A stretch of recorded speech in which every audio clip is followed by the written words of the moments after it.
Hello friends, welcome back to my channel. और आज हम बात करने जा रहे हैं इंडियन कॉन्ट्रैक्ट एक्ट की। ये वीडियो 2 है और इंडियन कॉन्ट्रैक्ट एक्ट 1872 में बनके तैयार हो गया था। इसकी बेसिक चीज़ों को हमने पहले देख चुका है, पहले के वीडियोस आप देख सकते हैं। प्री ओरिएंटेड क्वेश्चंस आते हैं, साथ साथ में इंटरव्यू से भी इसमें क्वेश्चन पूछे जाते हैं। और जो भी हमने बताया प्री को बताते हुए क्या कि कौन सा क्वेश्चन ज़्यादा इम्पॉर्टेंट है और कैसे क्वेश्चंस पुट अप होते हैं, उससे हम इस चीज़ को ध्यान में रखते हुए ही आगे पढ़ाई करेंगे, अपनी चीज़ों को देखेंगे। आज हम बात करेंगे इंटरप्रिटेशन क्लास के बारे में, यानी कि सेक्शन टू के बारे में हम बात करेंगे। सेक्शन 2 में इंटरप्रिटेशन क्लास दिया गया है। सेक्शन 2 में इंटरप्रिटेशन क्लास में 10 परिभाषाएं दी गई हैं, जो कि ए से लेके जे तक का दिया गया है।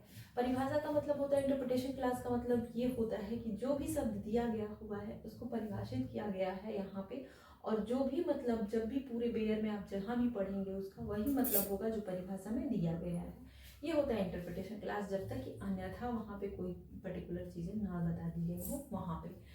तो हम देख लेते हैं। अभी फिलहाल हम स्टार्टिंग 5 सेक्शंस को सब सेक्शंस को देखेंगे, ई तक देख लेते हैं।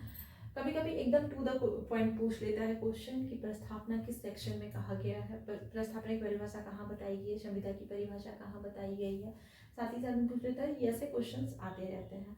तो आइए हम देख लेते हैं।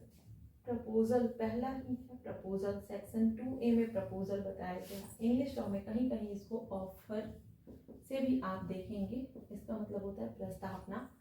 तो जब कोई व्यक्ति किसी कार्य को कहता है करने के लिए, यानी कि जब व्यक्ति कोई अपनी इच्छा रखता है करने या न करने के लिए, दोनों हो सकता है, इस आशय से रखता है कि दूसरा कोई उसके लिए अनुमति अपनी दे, तब वो प्रस्तावना कहलाता है। प्रस्तावना की मात्र इतनी सी परिभाषा है।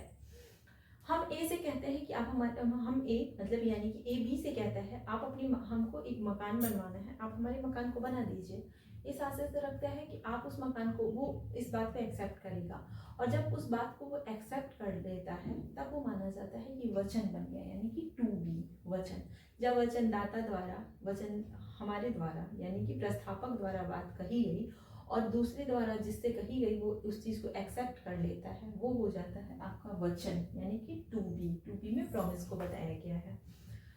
कभी कभी ये चीज करने या कभी कभी ना करने के लिए भी होता है। हो सकता है आप ये भी कह सकते हैं कि आप हमारा जब मकान बनाएंगे तो उस समय आप किसी अन्य का मकान नहीं बनाएंगे।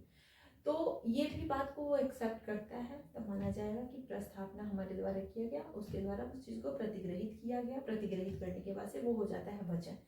कॉन्ट्रैक्ट होने के लिए ये सारी चीज़ों का होना जरूरी है। तो आइए हमने देख लिया 2A और 2B।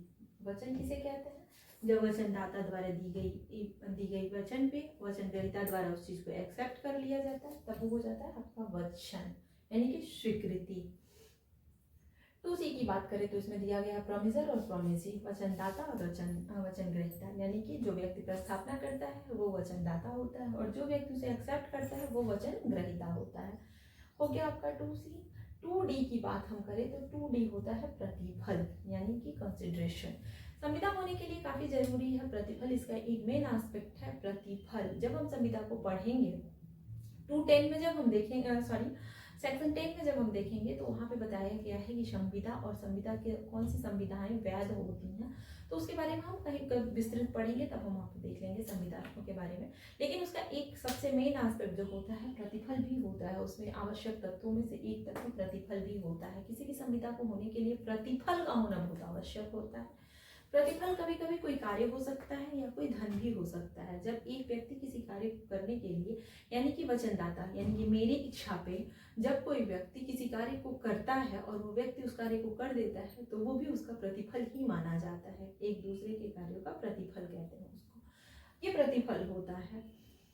वचनदाता की इच्छा पे ही होनी चाहिए वो, या तो करने के लिए या तो ना करने के लिए। कभी ये भूत में भी हो सकता है, कभी वर्तमान और भविष्य में भी हो सकता है। हो सकता है आपने उस कार्य को कर दिया हो सकता है आप उस कार्य को कर रहे हो, ये भी हो सकता है कि आप उस कार्य को करने के लिए वचनदाता ने कहा हो कि आप भविष्य में करेंगे और आपने उस बात को एक्सेप्ट किया और एक्सेप्ट करने के बाद से उस कार्य को करते हैं, तो वो प्रतिफल होता है, यानी कि वचनदाता की इच्छा का वो प्रतिफल है। कभी कभी ये एक धन भी हो सकता है, जैसे कि मान लीजिए मैंने आपसे कहा कि मेरी ये एक मकान है और इस मकान की कीमत 1 करोड़ रुपए है। भले ही मैं इसे 1 रुपए में बेचना चाहती हूँ, अगर मैं 1 रुपए में बेचना चाहती हूँ और आप इस बात को एक्सेप्ट करते हैं कि हाँ हम 1 रुपए में ले लेंगे इसे, तो ये जो 1 रुपया होगा वो इसका प्रतिफल होगा, कभी कभी ये प्रतिफल कहलाता है। साथ ही साथ में हम देख लेते हैं 2E के बारे में, यानी कि करार, एग्रीमेंट। एग्रीमेंट दी गई है जब हर एक वचन या वचनों का कोई संग्रह, यानी कि उसका कोई सेट, पूरा वचन हो सकता है या उसका कोई सेट भी हो सकता है, अगर उसको आप एक्सेप्ट कर लेते हैं, यानी कि दोनों एक दूसरे का प्रतिफल होता है, तब वो बन जाता है आपका करार, यानी कि एग्रीमेंट। हर एक संविदा, जितनी भी संविदा होती है वह करार होता है, लेकिन हर एक करार संविदा नहीं होती, क्योंकि संविदा होने के लिए विधि फुल होना जरूरी है। कभी कभी करार बिना विधि फुल के भी होता है, विदाउट लॉफुल भी होता है, विधि पूर्ण नहीं होती है तो वो करार संविदा नहीं बन पाता है। ये हुआ आपका 2E तक हमने आपको बता दिया। आगे की वीडियो में हम इसके आगे का देखेंगे और इससे क्वेश्चंस कैसे पूछ सकता है, प्रतिफल किसमें बताया गया है, या फिर आपको पूरी परिभाषा देते हुए भी पूछ सकता है। तो इसके लिए आपको MCQ चेक करना पड़ेगा। अगर आप लोग एक बार MCQs को भी सॉल्व करते हुए चले, आपको समझ में आ जाएगा। मैंने इसको बस सरल भाषा में आपको बता दिया है। जब भी आप पढ़ेंगे लॉ का जो टर्म्स है वो काफ़ी डिफिकल्ट आता है, जब आप उसको पढ़ेंगे ना तो वो चीज़ें जब मैंने जो बताया उसे आप समझते तुरंत समझ में आ जाएगा।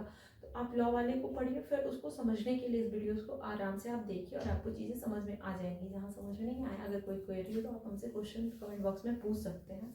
तो चलिए इसी के साथ आज का वीडियो यही हमारा खत्म होता है। मिलते हैं नेक्स्ट वीडियो में। 2E के बाद से आगे का देखेंगे फर्स्ट, क्योंकि ये वीडियो काफ़ी लेंथी हो जाएगा और जैसा कि अभी तक तो कोई वो नहीं पता चल पा रहा है कि क्या ही होगा, कब तक वैकेंसीज वगैरह आएंगी, बट फिर भी कंटिन्यू पढ़ते रहना जरूरी है।